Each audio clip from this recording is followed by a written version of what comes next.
Hi everyone, it's QuickyBaby and welcome back to World of Tanks, and tomorrow is the final day of Steel Hunter for Expedition 2020, and so I'm sure a lot of you have been getting the 12 tokens that you need to be able to pick one of the 3 reward vehicles from Expedition 2020. In today's video, I'm going to show you gameplay in all 3 of the vehicles, so if you're still sitting on the fence and undecided, maybe I can help you out in deciding which one of these 3 vehicles to go for. So let's get it started with the AE Phase 1. Alright, we're rolling out on the Tier 9 American Reward Heavy Tank, the vehicle which has 4 sets, or should I say 2 sets of 2 tracks. Look at it. This vehicle, definitely one of the highlights has to be this very novel featurette, where you have 2 sets of 2 tracks down the left and to the right of the vehicle, and it does look like a very fetching tank with also the searchlight on the front of it. However, looks aren't what vehicles are all about in World of Tanks, right? Sometimes they can give you that vibe, they can give you that feel, but the real thing that gives you the feeling that you want is your ability to be able to dominate your opponents, or at least for the most part. Maybe that's not why you play, maybe you play for fun, maybe you play for giggles. That's fine as well, and I'm sure that you're going to find lots of giggles with tracks like these. So the AE Phase 1. This vehicle was not new for this year. This was the tank that a lot of people grinded front line a massive amount in 2019 to be able to get. The actual amount of time that you have to play to be able to get the 2 new reward vehicles, the Object 7772 and also the Char Futur 4, is actually substantially less than what you had to do in Frontline last year. Although I'm sure a lot of you will know that if you played the 2019 season, having to play those 10 months to be able to unlock this tank, it was definitely too much of an investment. I think Wargaming realized that. I think they realized that they were trying to drag the game mode on too long, and while it was definitely getting people to play the game, was it really tiring them out? Was it boring them of World of Tanks? And would people be willing to spend that amount of time to be able to get the rewards in the 2020 season? Well, effectively, you're putting in the same amount of time, but you're getting 2 tanks worth out of the time investment that you put in.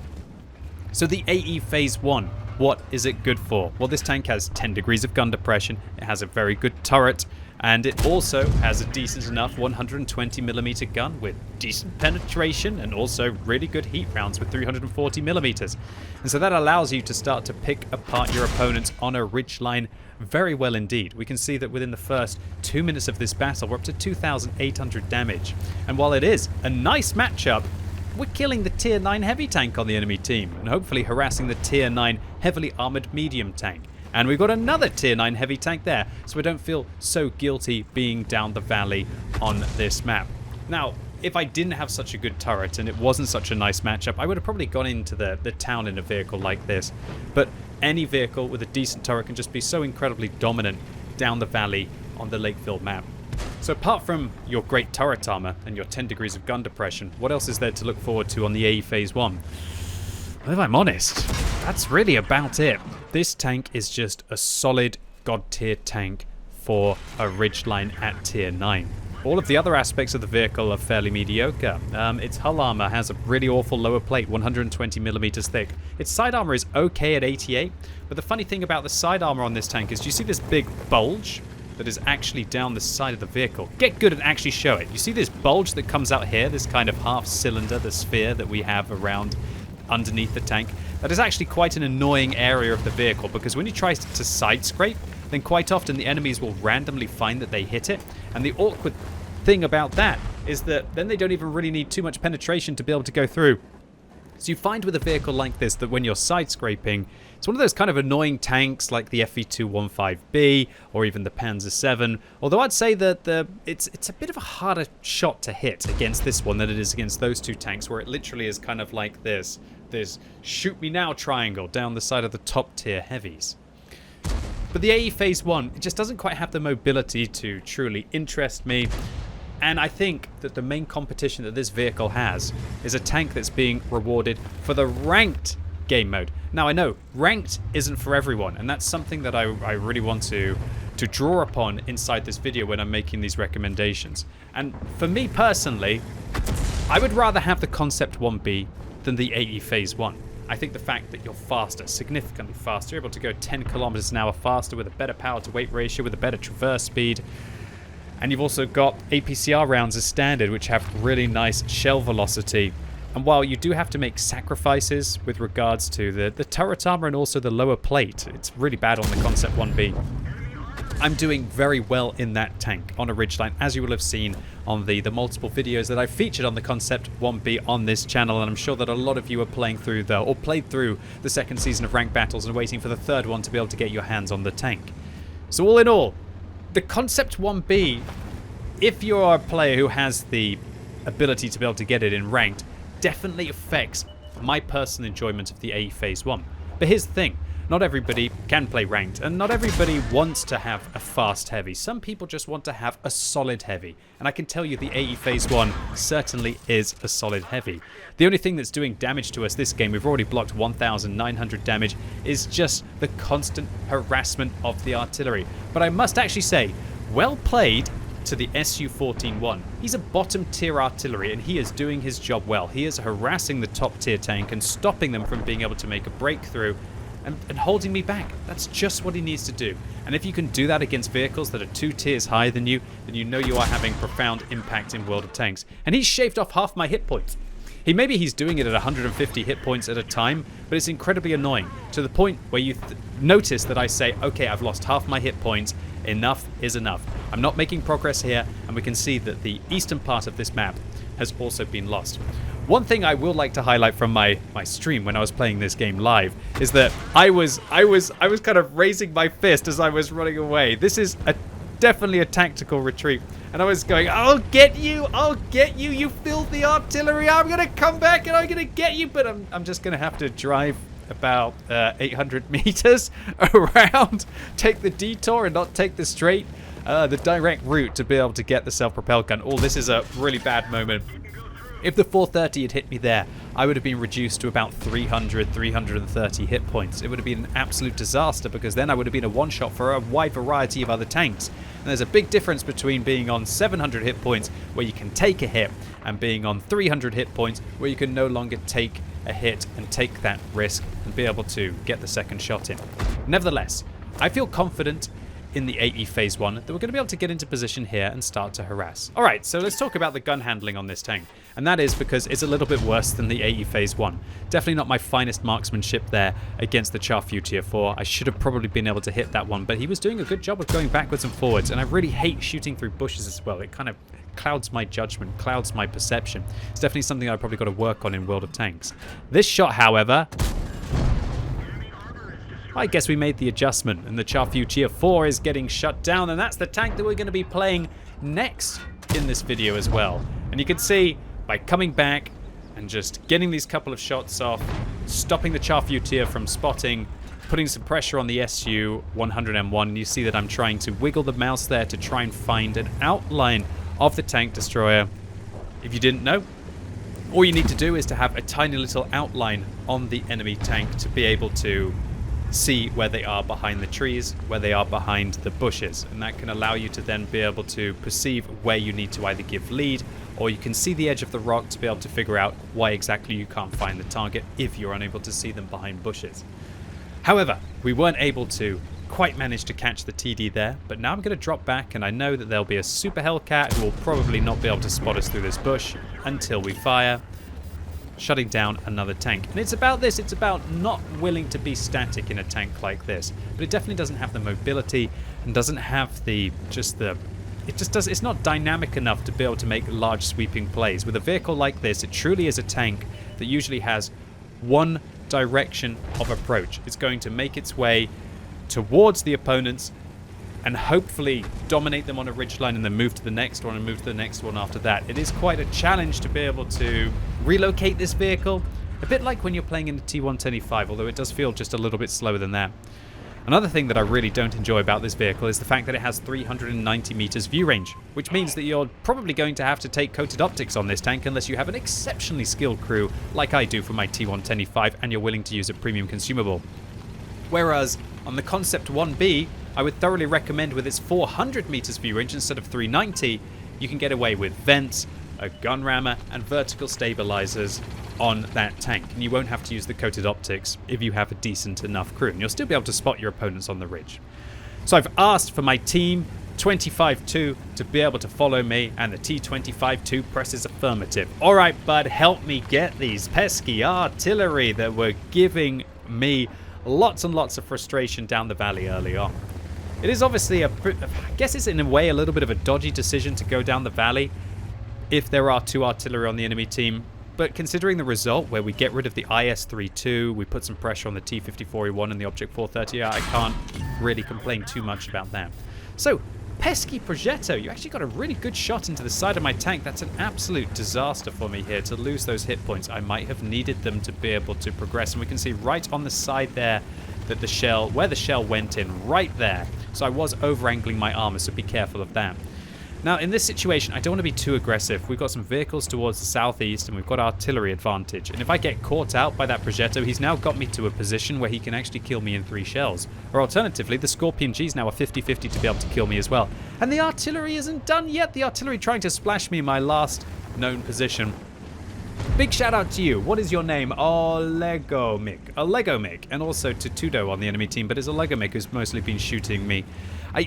Everybody doesn't like artillery when you are shooting them, but you have to respect a player who is taking on vehicles 2 tiers higher than him, and definitely he was keeping his team in this game. If he hadn't been harassing me down there, and unfortunately you can see I'm racing around the corner to try and get him, to try and get that artillery. You know they played well when I feel like that. If he hadn't been harassing me there, I would have completely dominated that ridge. I would have pushed in, and this game would not have been so long. It made it close. GG to him. Alright, so I'm going to come around the corner and put one into the Reveillerise, but again, I've over-angled my armor. I want to do this quick, I want to do it dirty, because obviously the Progetto can manage to get us towards the left, and also there's an artillery. But really what I should be doing is probably taking this kind of approach. The problem with that kind of approach is that I'm angling my armor like this, because I want to be able to react quickly to the Progetto. And if I was to angle the armor towards there, there'd be no chance that I'd be able to stop the Progetto, who I presumed was going to go into this location to be able to stop me. And there you have it, 80 phase 1. Game number 1. 4,600 damage at 1,400 spotting and 4 kills as well. A great start for our comparison, but we got 3 helpings of gameplay, so let's jump into the Char Futur 4. Alright, let's jump in with the Char Futur 4, and you can see there's a very excited QuickyBaby playing this game. I'm asking my team to win the hill. I'm on a 7-game win streak. Don't break it. Now, you might be saying, are you saying like, are you counting all your win streaks the whole time you play this game? No, I was doing a bit of a run at the end of a stream, and I was saying I was going to keep playing until I lose. It was starting to get to about 11 o'clock, 11:30 at night. I'm sure that Tanya would be should be clapping me round the ear if I just kept winning, but I always wanted to just see if I could keep going as long as I could. Now, whether or not I'm going to win, well, I guess you're going to find out in a few minutes. Or maybe quite a few minutes. We'll see. So the Char Futur 4, what is this vehicle? Well, it's one of the 2 new vehicles for the 2020 season. And the Char Futur 4 is this kind of really weird hybrid. It's like a Bat Chatillon 25T at tier 9, but very, very different. This tank has got substantial armor for a tier 9 glass cannon vehicle. Its turret armor is 140, and so when you're using the gun depression that this vehicle has, your turret armor can actually manage to bounce about 200 or 225 millimeters of penetration, and that can be very useful when you're against tier 7 and tier 8 tanks. It also gives you the confidence to just sit in front of light tanks especially, and as long as you can pen them, well, you're usually going to be winning the trades. You've got a 4-round 105mm autoloader that deals 390 damage a shot. Amazing for tier 9. That's absolutely great. It's basically just like a Batchat gun, take away one of the shells, and you have exactly the same amount of ammunition, 30 rounds. You carry 264mm of APCR pen and 330mm of heat pen. But, and there's a big but, you might be thinking, well, isn't this just like a better Batchat at tier 9? No, because there's one horrific thing about this tank. Firstly, the dispersion values aren't very good, but more importantly, what is really bad about this tank is the intra-clip reload. Look at this. And fires again. I mean, is that even really an autoloader at this point? I mean, it definitely is. You show me the tank that can reload every 4 seconds, which is the intra-clip reload, and still be doing 390 damage. Although, when we think about it, a tank like the STB-1 with 360 alpha damage is kind of packing about 10 rounds a minute anyway when you get the thing fully tricked out. So that's got a 6-second reload. So that doesn't really have the auto loader. But look, this is a tier 9 tank. And to be able to do 390 in 4-second bursts is absolutely awesome. And it also means that the Char Futur 4 is kind of quite an okay free-to-play tank. I love my autoloaders on my free-to-play account. Why? Because you can't make the intro clip shorter.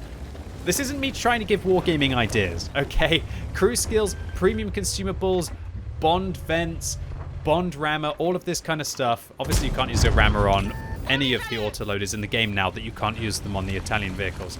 But they don't improve the intra-clip reload, so you can't burst the damage out faster if you're spending 50,000 credits a game, or if you're literally playing the vehicle completely for free with regards to your consumable and your equipment choices. And so that means that all autoloaders are equal irrelevant. And that means that autoloaders are very, very powerful on a free-to-play account. I'm not saying that they're not powerful on a main account or a pay-to-win account, whatever you want to be calling them. But it's definitely just something to consider if you're a free-to-play player out there thinking about what kind of a vehicle you want to go for. And you could probably get away on this tank without ever firing heat rounds. In fact, on my free-to-play account, if I ever have the ability to be able to get this tank, I would probably just load full regular rounds. I might take one magazine of heat for those life or death situations where you're having to try and deal with the front of a mouse or trying to handle 2 low health IS-7s at the end of the game. And obviously one kind of a bounce in a tank like this with a 4-second intra-clip reload is going to be very painful. There are also other things about this tank that are a little bit awkward compared to the tier 10, namely the view range. 380 meters view range for a tier 9 medium tank is incredibly poor, and that means that just like with the AE phase 1, that you are most likely going to have to use coated optics and probably vents on a tank like this if you want to have decent view range. There's almost no point of using vertical stabilizers and a rotation device on this tank, as I'm sure a lot of you have been trying out. And some of you have been telling me that it's been working very well on your autoloaders, as I suggested in my AMX 13105 video. This tank, don't use vertical stabilizers and a rotations mechanism. Use one or the other. And the reason for that is because the intra-clip reload is so long that you don't ever really have... You're always fully aimed, is what I'm trying to suggest. And with a 2.2 second aim time on this vehicle, and while definitely not the best dispersion values, they're not exactly as if it's the apocalypse of dispersion values inside World of Tanks. And so there are far better modules to use on this tank, namely to improve the view range of the vehicle with coated optics, whereas other tier 10 autoloaders with 400 meters base view range could probably get away without them. So you'll see also the fact that this tank has 1,750 hit points towards the end of the game is just such a pleasure to play. These 1,750 hit points just go such a long way. Consider that the tier 10 French tech tree autoloading medium tank, the one and only Bat Chatillon 25T, has 1,800. To have 1,750 on a tier 9 autoloader is just so darn powerful indeed. And so that's why the Char Futur 4 is definitely one of my top picks out of these 3. Well, when you say one of my top picks, when you're talking about 3 tanks, I don't want to sum it up right now. I want to give you an idea of the vehicles, and I want to show you I want to provide to you my reasoning before I provide the conclusion towards the end of the video. Look at me trying to want to spoil it before I've even got there. The Char Futur 4, I've been playing this tank a lot recently, and I can tell you that this one rocks.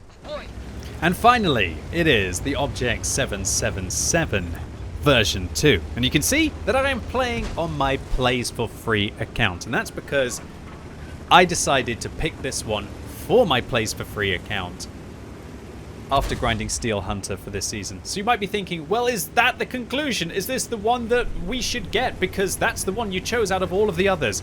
Well, no. In the end, it's all about personal circumstances as well. On this account, on my Plays for Free account, I have a Bourrasque. I have a French premium medium tank. Kind of plays a little bit like the Char Futur 4. Gives me that flavor, gives me credits, allows me to train my French medium crews. Also on the account, because I've grinded the mission marathons, I also have the Renegade, a tier 8 American premium medium tank that plays quite a lot like the 80 Phase 1 would at Tier 8. Allows me to make credits, allows me to do crew training. And also, as you'll all know if you watched my video on Ranked, I managed to get gold on my free-to-play account without using any premium consumables and fired all of about 10 gold rounds during the process. And so that means that I'm going to be getting the Concept 1B even if I don't play the next season of Ranked battles on that account. And so why would I pick the 80 Phase 1 if I'm going to get the Concept 1B and I also have the Renegade on the account? But I don't have any Soviet heavy tanks. And so I decided to use the opportunity to pick a vehicle, not necessarily because I think it's the best one to pick, but because it fills a gap in my crew training opportunities. Because I don't know about you, but one of the things that I love about premium vehicles and reward vehicles is that you get to train your crews up. And as you're going to see in this gameplay, in this completely free game where, or you might also, one of you might be saying right now is like, why are you using a premium repair kit on this account? Because you just told us you've never used premium consumables ever on this account, which I haven't, and I still stand by that. That is because one of the highlights of these reward vehicles is that all of the large repair kits are completely for free, which means they're actually really efficient Tier 9 tanks to use. On a free-to-play account, or maybe just somebody who doesn't like to use premium consumables, this large repair kit never gets resupplied. It's just completely for free, and it also provides, it's better than a large repair kit as well, because it actually provides a static 15% repair speed bonus on you to repair your modules during the battle. So that is absolutely phenomenal. And so I'm really looking forward to having some more play sessions in the Object 7772, and I'll probably end up using this vehicle to be able to try and do some of the mission marathons. Either if Wargaming decide to bring back the ability to allow Tier 9 tanks to participate again, or alternatively, I'll just use it to be able to grind out some of the experience if we have any mission marathons coming up, which I'm hoping there'll be one over Christmas. I'm a bit of a masochist like that. So the 7772. That's why I picked it on my free-to-play account, and I think that maybe my reasoning for picking it might be useful for you to make the decision for what you would like to pick on your account.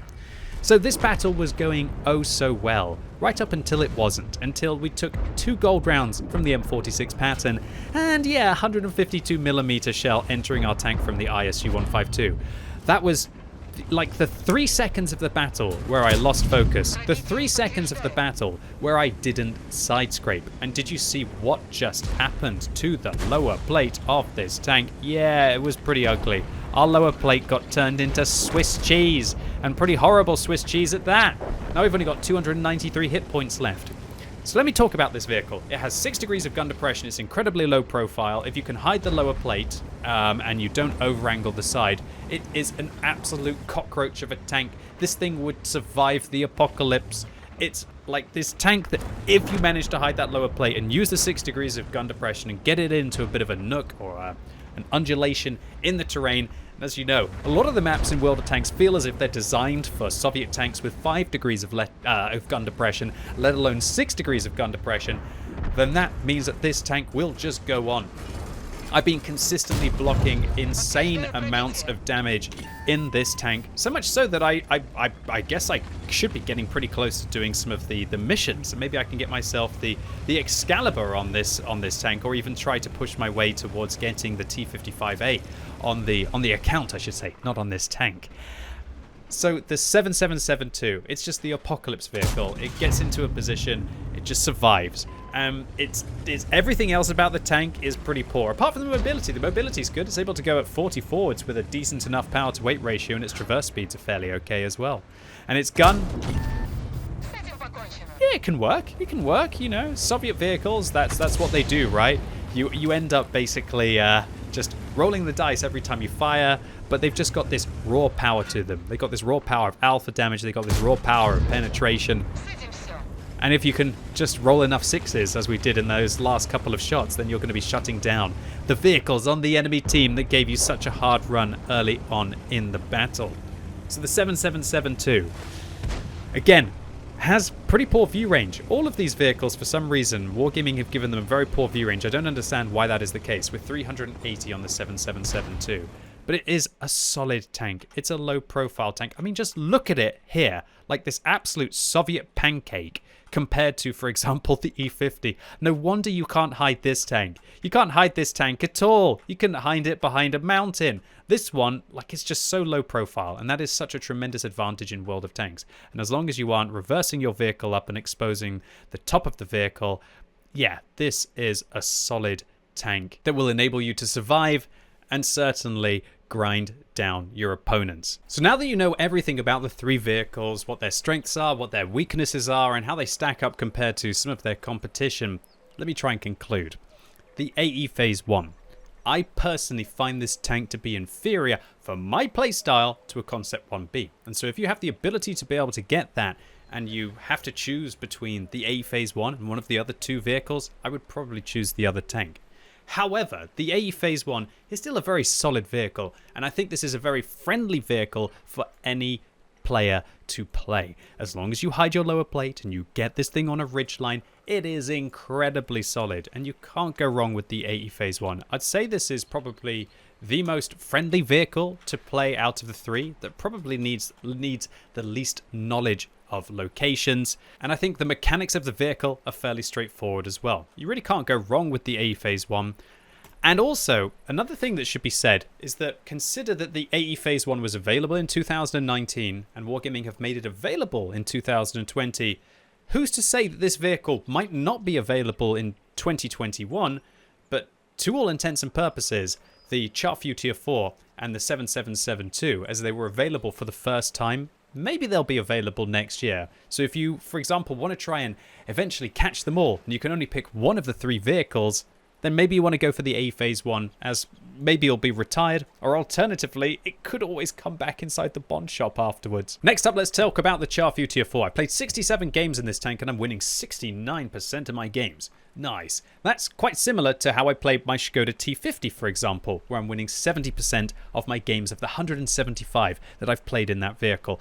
I feel that this thing is incredibly influential, and it's also a really fun tank to be able to play. The Char Futur 4, I think, is probably the best pick for the knowledgeable players out there. I think the better players are going to do better in this tank than they will do in all of the other vehicles. And I also think that this one is very special. Do you know why? Because there's nothing quite like it at Tier 9 Medium inside the French tech tree. Sure, you have the Bat-Chatillon 25T AP, but does that have the turret armor? Does that have the awesome gun? Does it also have a big old glut of hit points? No, it really doesn't. Also, does it look really cool? I think this tank looks really cool. This tank inside a nice matchup against Tier 7 and Tier 8 vehicles is absolutely dominant, but it can still hold its own against Tier 9s and Tier 10s. It definitely doesn't replace the Bat-Chatillon 25T at Tier 10, or even the AMX 13105 if you really want to have that 2.73 seconds intra-clip reload. This thing truly suffers because of the 4, but this is a solid tank. But it does require extreme knowledge of game mechanics, extreme prediction into whether it's actually worth unloading or whether you need to try and save your hit points for later on in the battle. And I thoroughly wouldn't recommend picking this vehicle up unless you have extensive experience in Tier 9 and Tier 10 autoloaders, and you know how you're going to make this one work and how to exceed in it. And so now let's talk about the dark horse, the Object 7772. I think a lot more people are picking the Char Futur 4 than picking the 7772. And that's probably because there are just so many Soviet heavy tanks inside the game. We've got the T10, we've got the 257, we've got the IS-32, that's at Tier 9. And we've also got the ST1. There's just so many Tier 9 Soviet heavy tanks. Although whether there are reward vehicles at Tier 9 like this one, that's another question. The 7772 doesn't quite play like a T10 with regards to that vehicle's speed to be able to get into position. But when it's there, it does feel like it. And the armor on this thing, if you can hide that lower plate, and oh my word, just to say, that Huey face, that's just awful. I'd probably need to get this skin off this vehicle and retire it again. And oh my gosh, look at Butcher. Anyway, I'm getting distracted. Apologies.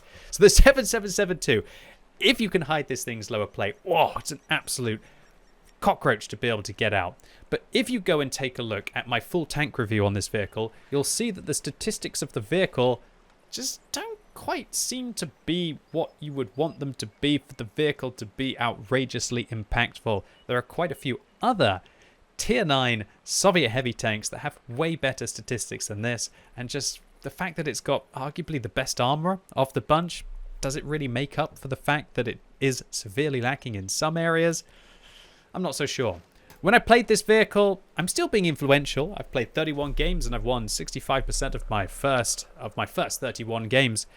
But I I feel that I can be doing that in other tanks. And when I play vehicles like the 705 with its extreme side-scraping capabilities, I'm not truly feeling like the 7772 is all that good. And nothing's really going to replace my boy at tier 9. It is the IS-32. This thing is an absolute monster, and if I truly wanted to be as competitive as I could possibly be at tier 9 inside a heavy tank, I'd be playing this. But again, I think it's probably one of the more challenging vehicles to play, and just because one tank is good, does that mean that it's not worth getting the other? I think that would be a stretch if that was your reasoning. Anyway, ladies and gents, boys and girls, I hope this video was useful for you today, and I hope it helped you make the decision about which of these reward vehicles will be the best way to spend your hard-earned tokens. Don't forget how much you had to play to get them. I understand it's a big decision, and that's why I made this video today. And so, I hope you enjoyed this one. If you did, give it a thumbs up. If it was helpful, give it a thumbs up. But if you hated it and it was useless,